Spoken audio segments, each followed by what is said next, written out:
अस्सलाम वालेकुम students, I hope you are fine. आज हम इंग्लिश ग्रामर में प्रोनाउंस के बारे में पढ़ेंगे। पार्ट्स ऑफ स्पीच में सबसे पहले नाउन है, जिसको हम बहुत डिटेल से डिस्कस कर चुके हैं। सेकंड पार्ट ऑफ स्पीच हमारे पास प्रोनाउंस है। इस वीडियो में हम प्रोनाउंस की डेफिनेशन, एग्जांपल और फिर 7 टाइप्स ऑफ प्रोनाउंस के बारे में पढ़ेंगे, जो कि पर्सनल प्रोनाउंस, जिसकी मज़ीद 2 टाइप्स होती हैं, नॉमिनेटिव और सब्जेक्टिव, एंड एक्यूजेटिव और objective, possessive pronouns, demonstrative pronouns, relative pronouns, indefinite pronouns, distributive pronouns, interrogative pronouns और reflexive pronouns। सबसे पहले हम pronouns की definition देखते हैं। A pronoun is a word that replaces a noun। pronoun एक ऐसा word होता है जो कि noun को replace करता है, noun की जगह use होता है। और noun is a name of any person, thing, place, animal। तो नाउन की जगह पर जो भी वर्ड यूज़ होगा उसको प्रोनाउन कहते हैं। और प्रोनाउन यूज़ करने की रीज़न या ज़रूरत क्यों पेश आती है? In order to avoid repetition of noun. हमें एक ही नाउन को बार बार बोलना या लिखना ना पड़े, तो उसकी जगह पर हम कुछ शॉर्ट वर्ड्स यूज़ करते हैं जिनको प्रोनाउंस कहते हैं। इनकी एग्जांपल्स देखते हैं। I, we, you, he, she, it, its, mine, who, that, himself, none. ये कुछ प्रोनाउंस की एग्जांपल्स हैं जो कि ऑल टाइप्स ऑफ प्रोनाउंस से ली गई हैं। तो आगे हम हर टाइप के साथ उसकी एग्जांपल्स डिटेल से देखेंगे। अब यहाँ पे 2 पैराग्राफ्स दिए हुए हैं। अगर हम इनको देखें तो फर्स्ट है, Anaya is a girl, Anaya is 6 years old, Anaya loves to read and draw, Anaya lives with अनाया's parents, Anaya loves अनाया's family। यहाँ पे हमने नाउन को इसी तरह एज इट इज़ यूज़ किया है और बार बार लिखना और बोलना पड़ रहा है। लेकिन अगर हम सेकंड पैराग्राफ में देखें, Anaya is a girl, she is 6 years old, तो यहाँ पर अनाया की जगह शी का वर्ड यूज़ हुआ है। तो ये शी प्रोनाउन है जिसने अनाया को रिप्लेस किया है। She loves to read and draw, she lives with her parents. यहाँ पर हर ने अनाया या नाउन को रिप्लेस किया है, तो हर प्रोनाउन है। And she loves her family. तो प्रोनाउंस का यूसेज ईजी और कन्वीनियंट है, बजाय इसके कि हम बार बार नाउन को ही लिखते या बोलते रहें। अब हम प्रोनाउन की एग्जाम टाइप्स देख लेते हैं। फर्स्ट है पर्सनल प्रोनाउंस। पर्सनल प्रोनाउंस, इसके नाम में पर्सनल से पता चल रहा है कि it refers to particular person, place और थिंग। और ये नाउन की डेफिनेशन हो गई पर्सन, प्लेस और थिंग। तो personal pronouns they refer to particular nouns. अब यहाँ पर पर्सन किसी इंसान या किसी आदमी को नहीं कह रहे, बल्कि ग्रामेटिकल पर्सन्स जो कि ग्रामर में यूज़ होते हैं, फर्स्ट पर्सन, सेकंड पर्सन और थर्ड पर्सन, उनकी बात हो रही है। तो personal pronouns first person, second person और थर्ड पर्सन नाउन्स को रिप्लेस करते हैं। इनकी एग्जांपल्स देखते हैं। I, we, you, he, she, it, they, me, us, him, her, them. ये दोनों टाइप्स ऑफ पर्सनल प्रोनाउंस की एग्जांपल्स हैं। एक टेबल देख लेते हैं जिसमें सारे पर्सन्स शो किए गए हैं। फर्स्ट पर्सन आई, अगर सिंगुलर है तो आई होगा, प्लूरल वी। जब ये अपनी फॉर्म चेंज करेंगे तो आई से मी और वी से अस बनेगा। ये आगे हम डिटेल से टाइप्स ऑफ प्रोनाउंस में पढ़ेंगे। सेकंड पर्सन सिंगुलर और प्लूरल यू है और ये अपनी फॉर्म चेंज नहीं करता, यू ही रहता है। Third person singular he, she, it. जब ये अपनी फॉर्म चेंज करेंगे तो ही से हिम, शी से हर, इट चेंज नहीं होता, इट ही रहता है। और थर्ड पर्सन प्लूरल दे जब अपनी फॉर्म चेंज करता है तो देम में चेंज हो जाता है। अब हम दोनों टाइप्स ऑफ पर्सनल प्रोनाउंस के बारे में पढ़ते हैं, जो कि सब्जेक्टिव और नॉमिनेटिव प्रोनाउंस और ऑब्जेक्टिव और एक्यूजेटिव प्रोनाउंस होते हैं। ये बहुत इजी, इनके नाम से पता चल रहा है कि सब्जेक्ट और ऑब्जेक्ट की जगह पर यूज़ होंगे। Subjective pronouns are used to replace the nouns which act as subject. जब नाउन एक सब्जेक्ट के तौर पर यूज़ हो रहा होता है, उस नाउन को रिप्लेस करने वाले प्रोनाउंस सब्जेक्टिव प्रोनाउंस होते हैं। एक सेंटेंस में जो काम कर रहा होता है उसको सब्जेक्ट कहते हैं, जिस पर काम किया जा रहा हो उसको ऑब्जेक्ट कहते हैं। तो अगर तो noun as a subject use हो रहा है तो उसके लिए सब्जेक्टिव प्रोनाउंस यूज़ होंगे, और अगर नाउन एज ऑब्जेक्ट यूज़ हो रहा है तो उसके लिए ऑब्जेक्टिव प्रोनाउंस यूज़ होंगे। सब्जेक्टिव प्रोनाउंस के एग्जांपल्स हैं I, we, you, he, she, it और दे। इनके अलावा और कोई सब्जेक्टिव प्रोनाउंस नहीं होते। जब ये अपनी फॉर्म चेंज करके ऑब्जेक्टिव प्रोनाउंस बनाते हैं तो मी, अस, यू, हिज, हर, इट और देम, और ये टेबल हमने पहले भी डिस्कस कर लिया है। तो ये सब्जेक्टिव और ऑब्जेक्टिव पर्सनल प्रोनाउंस थे। इनकी कुछ एग्जांपल्स देखते हैं तो उससे ज़्यादा क्लियर हो जाएगा। पहले हम फर्स्ट पर्सन की बात करते हैं जो कि सिंगुलर आई होगा। तो I am going to the park, यहाँ पे आई एज सब्जेक्ट यूज़ हो रहा है तो हमने सब्जेक्टिव प्रोनाउन लगाया है। जो शख्स अपनी बात कर रहा है वो एज अ सब्जेक्ट यूज़ हो रहा है। जब जो शख्स अपनी बात कर रहा है वो एज ऑब्जेक्ट यूज़ होगा तो पर्सनल प्रोनाउन की शेप या फॉर्म चेंज होकर ऑब्जेक्टिव प्रोनाउन जो कि मी है। Ayesha is going to the park with me, यहाँ पर ये ऑब्जेक्टिव प्रोनाउन यूज़ होगा। इस सेंटेंस में आयशा सब्जेक्ट है जबकि मी ऑब्जेक्ट है। इसी सेंटेंस को अगर हम आयशा को भी चेंज करेंगे प्रोनाउन में तो क्योंकि यहाँ पे ये सब्जेक्ट है तो ये सब्जेक्टिव प्रोनाउन होगा। नेक्स्ट जो भी हम सेंटेंस लिखेंगे उसमें आयशा की जगह हम सब्जेक्टिव प्रोनाउन लिखेंगे जो कि शी है। तो she is going to the park with me. First person plural की एग्जांपल देखते हैं। We are going to help you, यहाँ पे सब्जेक्टिव प्रोनाउन यूज़ होगा क्योंकि जो जिनकी बात हो रही है वो एज सब्जेक्ट यूज़ हो रहे हैं। यहाँ पर यू ऑब्जेक्ट है और वी सब्जेक्ट है। लेकिन अगर हम देखें कि इसी की एग्जांपल कैसे वी अपनी फॉर्म चेंज करता है या ऑब्जेक्टिव प्रोनाउन में चेंज होता है, तो the teacher is going to help us. इस सेंटेंस में टीचर सब्जेक्ट है और अस हमारे पास ऑब्जेक्टिव प्रोनाउन है। जो लोग अपनी बात कर रहे हैं the teacher is going to help us, वो ऑब्जेक्ट के तौर पे यूज़ हो रहे हैं तो हम वी नहीं बल्कि अस यूज़ करेंगे। इस सेंटेंस में टीचर सब्जेक्ट है।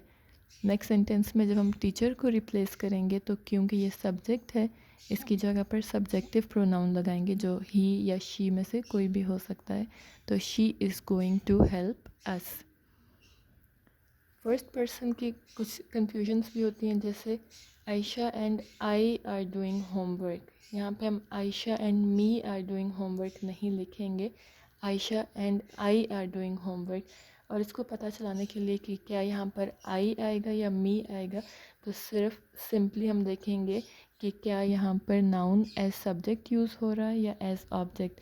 Ayesha and I are doing homework, यहाँ पर नाउन एज सब्जेक्ट यूज़ हो रहा है तो हम सब्जेक्टिव प्रोनाउन लगाएंगे जो कि आई है।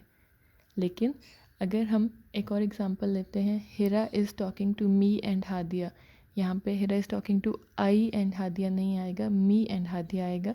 हिरा सब्जेक्ट है और जो अपनी बात कर रहा है और हादिया ये एज ऑब्जेक्ट यूज़ हो रहे हैं तो आई एंड हादिया नहीं बल्कि ऑब्जेक्टिव प्रोनाउन जो कि मी है वो यूज़ होगा। Hira is talking to me and Hadia. Next sentence में हिरा सब्जेक्ट है तो सब्जेक्टिव प्रोनाउन शी आ जाएगा, शी इज़ टॉकिंग टू, और मी एंड हादिया जो है वो अस बन जाएगा क्योंकि ये प्लूरल है तो she is talking to us. इसी तरह first person plural, we are trying to finish it today, Ayesha and I are doing homework.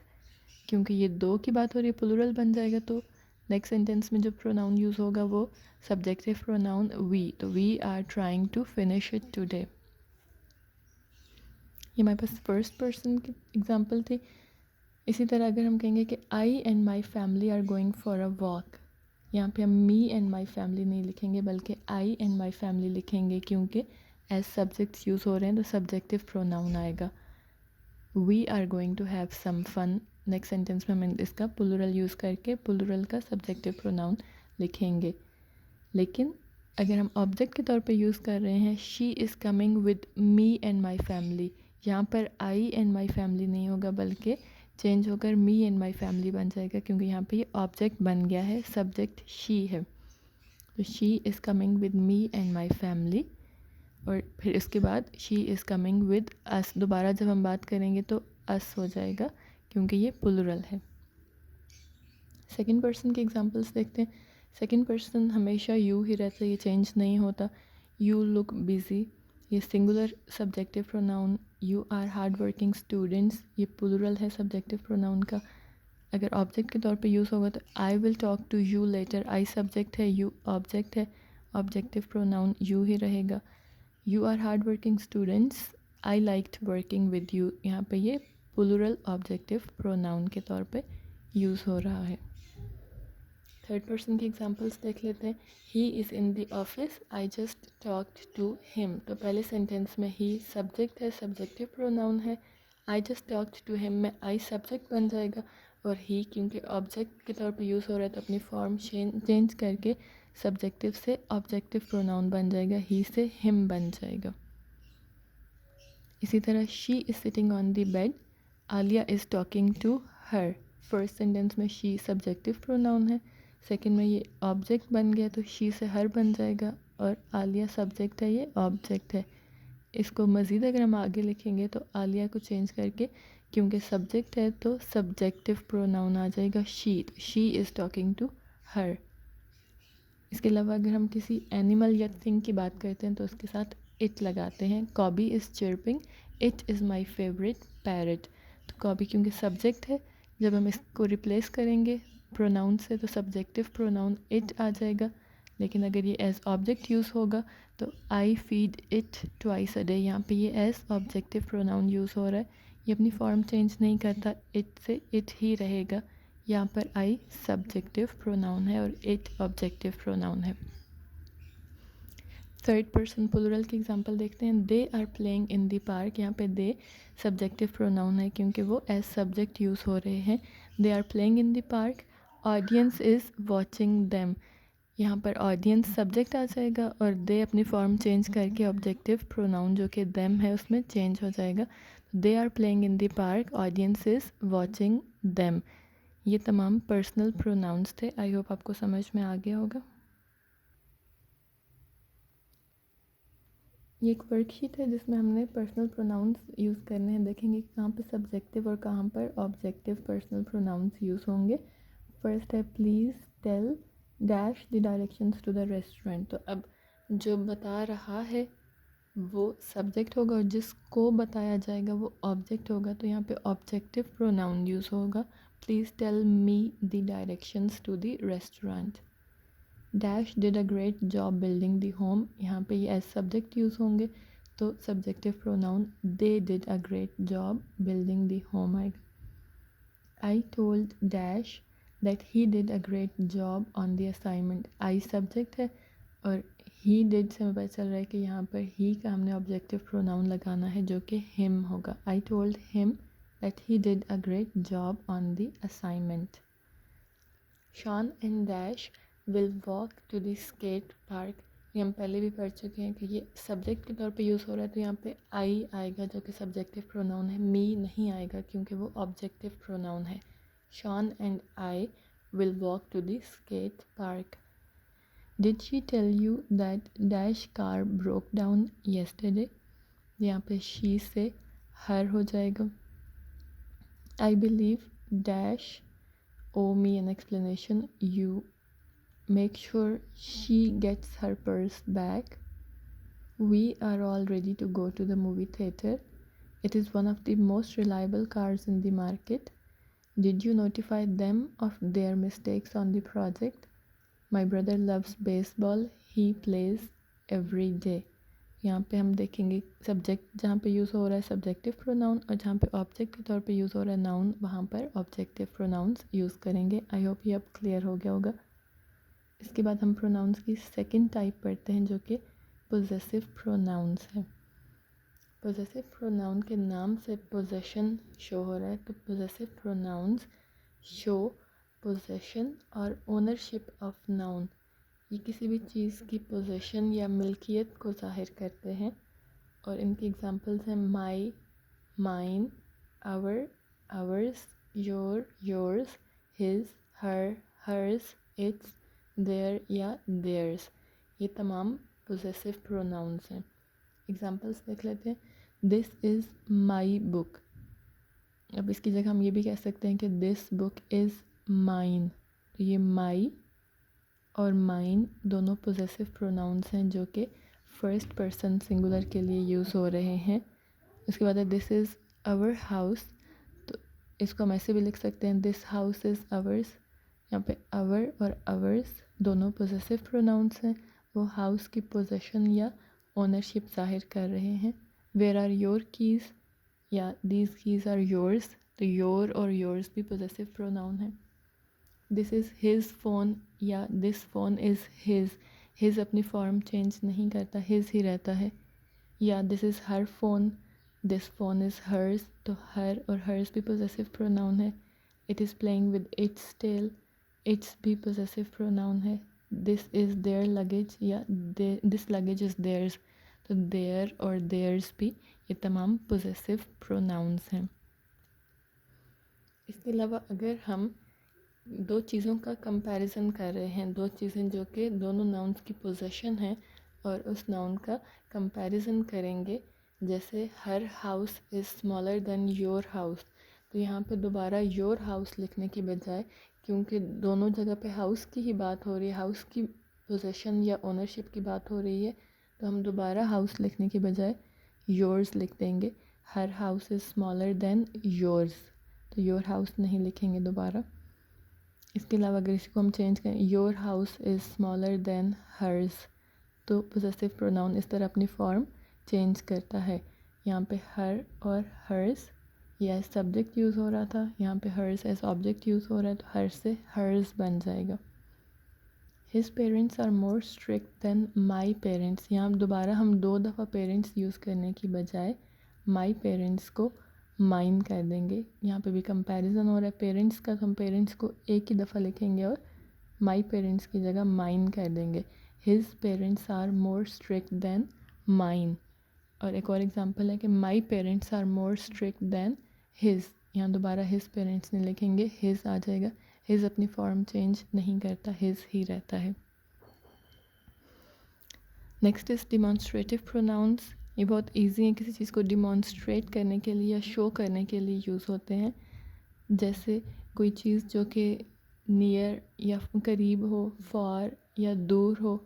अब ये नियर और फार डिस्टेंस या फासले के तौर पे भी हो सकता है और टाइम में भी हो सकता है कि प्रेजेंट है या पास्ट है।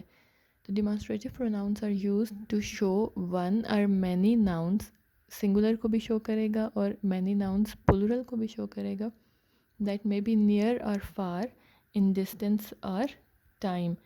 जैसे दिस है तो ये नियर के लिए यूज़ होगा, कोई चीज़ जो करीब होगी। दैट है तो फार थिंग्स के लिए यूज़ होगा सिंगुलर के लिए। दीज जो है ये नियर प्लूरल के लिए यूज़ होगा और दोज फार प्लूरल थिंग्स के लिए यूज़ होगा। This and that are singular demonstrative pronouns, जबकि these and those are plural demonstrative pronouns. This is my book, या इसको अगर हम प्लूरल कहेंगे तो दीज आर माई बुक्स। इसी तरह दैट अगर दूर है तो that is my book. Those were beautiful days, अब ये किसी ऐसी चीज़ की बात हो रही है टाइम में जो कि दूर है, पुराने किसी टाइम की बात हो रही है, तो ये भी डिमॉन्स्ट्रेटिव प्रोनाउन से ही शो होगी। Those were beautiful days. Next is reflexive pronouns. Reflexive pronouns are used when subject and object are same. जो काम कर रहा है वो अपने ऊपर ही एक्ट कर रहा है, अपने ऊपर ही काम कर रहा है। और ये सेल्फ, अगर सिंगुलर होंगे तो सेल्फ पे एंड होते हैं वर्ड्स, और अगर प्लूरल होंगे तो सेल्फ्स पे एंड होते हैं। और इसके एग्जांपल्स हैं माई सेल्फ सिंगुलर हो गया, our selves plural, your self singular, your selves plural, him self, her self, it self ये सिंगुलर हो गए थर्ड पर्सन, और देम सेल्फ्स हैं ये थर्ड पर्सन प्लूरल हो गए। अब इसके एग्जांपल्स देख लेते हैं। I was talking to my self, अब आई सब्जेक्ट है जो कि अपने ही बारे में बात कर रहा है, तो यहाँ पर I was talking to I नहीं होगा बल्कि रिफ्लेक्सिव प्रोनाउन यूज़ करेंगे। I was talking to my self, कि मैं अपने आप से बात कर रहा था। यहाँ सब्जेक्ट और ऑब्जेक्ट दोनों आई हैं, तो I was talking to my self हो जाएगा। और अगर हम प्लूरल की बात करेंगे, we will do it our selves, तो वी से अवर सेल्व्स बन जाएगा, इसका प्लूरल रिफ्लेक्सिव नाउन आ जाएगा। You can choose the dress your self भी रिफ्लेक्सिव प्रोनाउन है। क्योंकि सब्जेक्ट भी यू है और उसने जो काम करना है वो भी खुद ही करना है या अपने ऊपर ही करना है, तो योर सेल्फ आ जाएगा. He himself will be our friend. You all can check the answers your selves. यहाँ पे योर सेल्फ सिंगुलर की बात हो रही थी, यहाँ पे यू ऑल है, इसका मतलब है कि ज़्यादा की बात हो रही है, तो प्लूरल योर सेल्व्स आ जाएगा. दे वॉन्ट टू डिटैच दम सेल्व्स फ्राम द ग्रुप, कि वो अपने आप को ग्रुप से अलग करना चाहते हैं. दे प्लूरल है तो इसका देम सेल्व्स बन जाएगा, जो कि प्लूरल रिफ्लेक्सिव प्रोनाउन है. ये एक वर्कशीट है, इसमें हमने चूज़ करना है कि पर्सनल, पोजेसिव और रिफ्लेक्सिव प्रोनाउंस कौन कौन से यूज़ होंगे. फर्स्ट है Noreen and dash were present. अब इसमें आई आएगा या मी आएगा. अब ये देखने के लिए पहले हम देखेंगे कि नाउन हमारे पास एज सब्जेक्ट यूज़ हो रहा है या एज ऑब्जेक्ट यूज़ हो रहा है. नौरीन एंड, तो ये एज सब्जेक्ट यूज़ हो रहे हैं, इसलिए हम यहाँ पर सब्जेक्टिव पर्सनल प्रोनाउन लगाएंगे जो कि आई है. यहाँ पर मी नहीं लगाएंगे. मी ऑब्जेक्टिव पर्सनल प्रोनाउन है. Noreen and I were present. It might have been, यहाँ पर इट माइट हैव बीन जिसकी बात हो रही है वो ऑब्जेक्ट है, तो यहाँ पर ऑब्जेक्टिव पर्सनल प्रोनाउन लगाएंगे जो कि हिम है. It might have been him. You are taller than, यहाँ पे कंपैरिजन हो रहा है. यू आर टॉलर देन, तो जब कंपैरिजन होता है फर्स्ट हमारे पास सब्जेक्ट के तौर पे यूज़ होता है और जिसके साथ कंपैरिजन हो रहा है वो ऑब्जेक्ट के तौर पे यूज़ हो रहा है, या उसको ऑब्जेक्टिव प्रोनाउन से रिप्लेस करेंगे. You are taller than her. You are taller than she नहीं होगा, ये सब्जेक्टिव प्रोनाउन है. हर होगा जो कि ऑब्जेक्टिव पर्सनल प्रोनाउन है. जब दो चीज़ों का कंपैरिजन हो रहा होता है तो पहले नाउन को एज सब्जेक्ट लेते हैं और दूसरे नाउन को एज ऑब्जेक्ट लेते हैं. एक और हमने कंपैरिजन की बात पढ़ी थी कि जब हमने पढ़ा था योर या योर्स, तो वो चीज़ों का कंपैरिजन था या किसी भी नाउन की पोजेशन का आपस में कंपैरिजन हो रहा था. तो हमने फर्स्ट वाले में जैसे योर और सेकंड में योर्स लगा दिया था, सब्जेक्टिव और ऑब्जेक्टिव. यहाँ पे नाउन्स का आपस में कंपैरिजन हो रहा है, उनकी पोजीशन का कंपैरिजन नहीं हो रहा. ही picked up my keys instead of, यहाँ पर कीज़ की पोजीशन की बात हो रही है और कीज़ का कंपैरिजन हो रहा है, तो he picked up my keys instead of. यहाँ पे भी हम लगाएंगे योर नहीं आएगा बल्कि yours. He picked up my keys instead of yours. The teacher was talking to dash and Ayesha. यहाँ पर टीचर सब्जेक्ट है और ये डैश एंड आयशा ये ऑब्जेक्ट्स हैं, तो यहाँ पर ऑब्जेक्टिव पर्सनल प्रोनाउन जो कि मी है, तो the teacher was talking to me and Ayesha. I saw dash in the mirror, myself आ जाएगा. Our account of events does not correspond with, यहाँ पे कंपैरिजन हो रहा है अकाउंट ऑफ इवेंट्स, या जो इवेंट्स हम जिस तरह बता रहे हैं वो उनके साथ नहीं कोरिस्पॉन्ड कर रहा या मैच नहीं कर रहा जिस तरह वो बता रहे हैं या उनके साथ हुआ था. तो our account of event does not correspond with, यहाँ पे देयर्स आ जाएगा.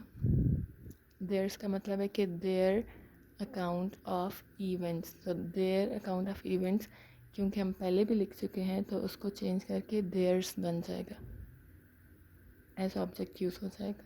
We bought this house last year, it is, यहाँ पे पोजीशन शो हो रही है, it is ours. She hurt herself while working in the kitchen. तो ये डिफरेंट पर्सनल, पोजेसिव और रिफ्लेक्सिव प्रोनाउंस थे. आई होप आपको समझ में आ गए होंगे. उसके बाद है fifth type of pronouns, indefinite pronouns. Indefinite नाम से पता चल रहा है कि कोई चीज़ डिफाइंड नहीं है, कोई चीज़ हमें कंफर्म नहीं पता. तो indefinite pronouns are used when the sentence does not refer to any specific person, thing और अमाउंट. कोई चीज़ डिफाइंड नहीं है, स्पेसिफिक नहीं है, तो उस नाउन के लिए हम इनडेफिनिट प्रोनाउन यूज़ करेंगे. ये सिंगुलर भी हो सकते हैं, प्लूरल भी, और कुछ हैं वो सिंगुलर और प्लूरल दोनों के लिए यूज़ होते हैं. सिंगुलर के एग्जांपल्स हैं few, little, anyone, each, anybody, something, everybody, और ये सारी जो हैं वो सिंगुलर के एग्जांपल्स हैं. प्लूरल में many, fewer, others, several, both. और एनी, सम, ऑल, मोर ये सिंगुलर के तौर पे भी यूज़ होते हैं और प्लूरल के तौर पर भी यूज़ होते हैं। इनकी एग्जांपल्स देख लेते हैं। आई हर्ड समथिंग, अब कुछ स्पेसिफिक नहीं है क्या चीज़ किसकी बात हो रही है, समथिंग, तो ये समथिंग यहाँ पर इंडेफिनिट प्रोनाउन है। Many have come already, many भी हमारे पास नाउन डिफाइन नहीं है कि किसकी बात हो रही है, हमने मैनी वर्ड यूज़ कर दिया, ये इंडेफिनिट प्रोनाउन है।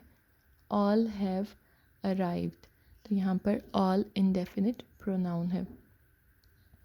इंडेफिनिट प्रोनाउंस जो कि एंड होते हैं वन या बॉडी में, जैसे someone, somebody, anyone, anybody, no one, nobody, everyone, everybody, ये लोगों के बारे में, या दे refer to people.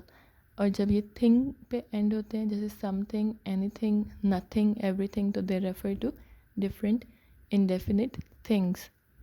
And when they end with where, somewhere, anywhere, nowhere, everywhere, तो they refer to places.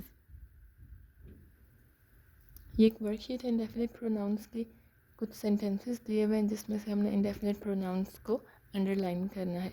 Everybody enjoys a good movie, everybody यहाँ पर indefinite pronoun है।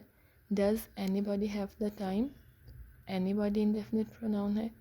One sang while the other played the guitar, other indefinite pronoun है।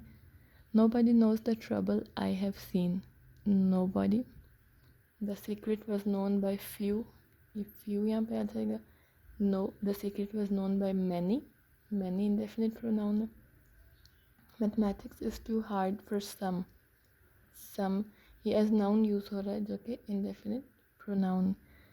Surely you recognized somebody, somebody इसकी जगह पे भी हम कुछ लिखेंगे तो किसी नाउन की ही बात हो रही है।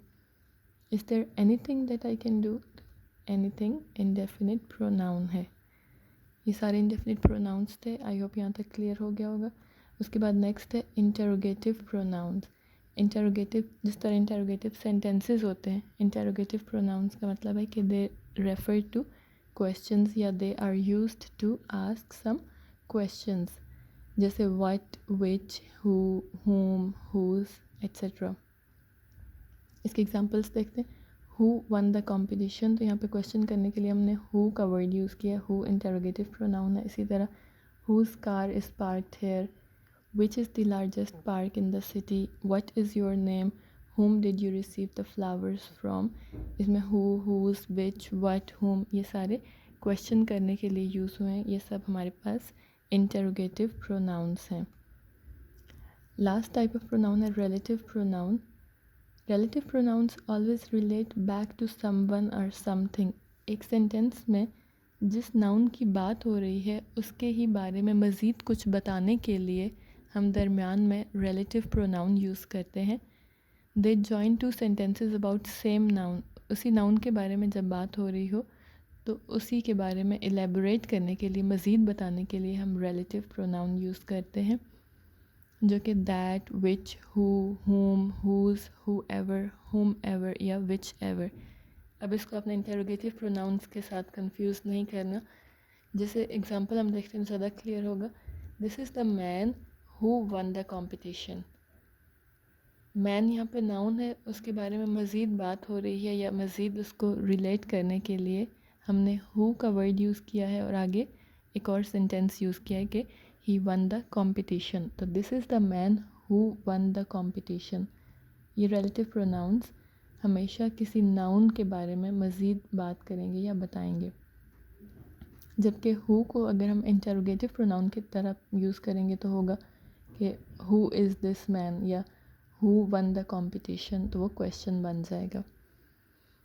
इसी तरह और एग्जांपल्स देख लेते हैं। I know the person who's project I am working on. अब ये पर्सन की बात हो रही है कि उसका प्रोजेक्ट मैं कर रही हूँ या कर रहा हूँ, तो ये पर्सन को मज़ीद एलेबोरेट करने के लिए, इसमें और सेंटेंस ऐड करने के लिए हमने हुज़ बीच में लगा दिए, तो हुज़ रिलेटिव प्रोनाउन है। जबकि हुज़ अगर इंटरोगेटिव प्रोनाउन के तौर पे यूज़ होगा तो हम कह सकते हैं कि हुज़ प्रोजेक्ट इज़ दिस, वो एक क्वेश्चन बन जाएगा। My watch which was on the table is stolen.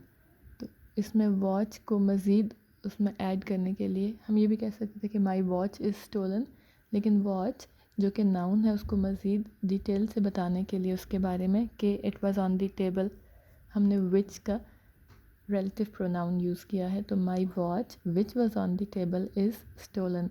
Which यहाँ पर रिलेटिव प्रोनाउन है, जबकि अगर विच इंटरोगेटिव प्रोनाउन के बारे में या के तौर पे यूज़ होगा तो हम कह सकते हैं जैसे which is the largest building in your city, तो एक क्वेश्चन बन जाएगा और विच इंटरोगेटिव प्रोनाउन होगा। Please give me the book that is on the table, तो दैट बुक को मज़ीद डिटेल से बता रहा है, दैट रिलेटिव प्रोनाउन है। Did you call the man whom we want to hire, तो इसमें whom उस मैन की बात हो रही है जिसको हमने हायर करना था। यहाँ पर ये क्वेश्चन है, यहाँ पे क्वेश्चन मार्क आ जाएगा, लेकिन ये क्वेश्चन whom के यूज़ करने से नहीं बना बल्कि did को यूज़ करके बना है। did यहाँ पर क्वेश्चन को शो कर रहा है और whom रिलेटिव प्रोनाउन को यूज़ कर रहा है। इसके एंड पे क्वेश्चन मार्क आएगा।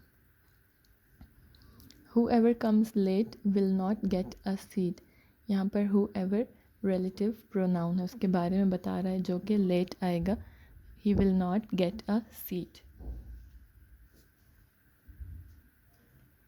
ये एक वर्कशीट है जिसमें हमने इंटरोगेटिव और रिलेटिव प्रोनाउंस को पिक करना है या देखना है कि कौन से इंटरोगेटिव और कौन से रिलेटिव प्रोनाउंस हैं।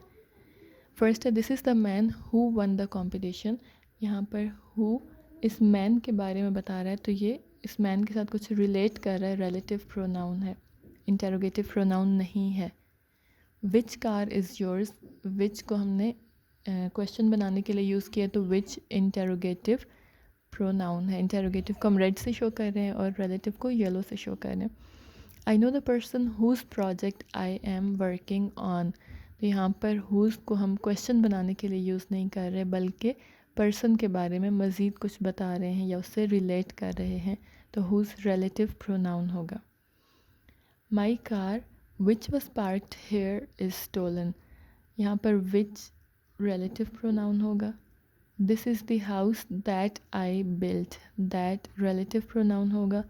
Whose birthday is it today, यहाँ पर हुज को हमने क्वेश्चन बनाने के लिए यूज़ किया है, तो हुज इंटरोगेटिव प्रोनाउन होगा। Did you call the man whom we want to hire, ये हम पहले भी पढ़ चुके हैं। whom रिलेटिव प्रोनाउन है, इंटरोगेटिव प्रोनाउन नहीं है। यहाँ पे हम whom को यूज़ करके उस मैन के बारे में मज़ीद बता रहे हैं, क्वेश्चन नहीं बना रहे।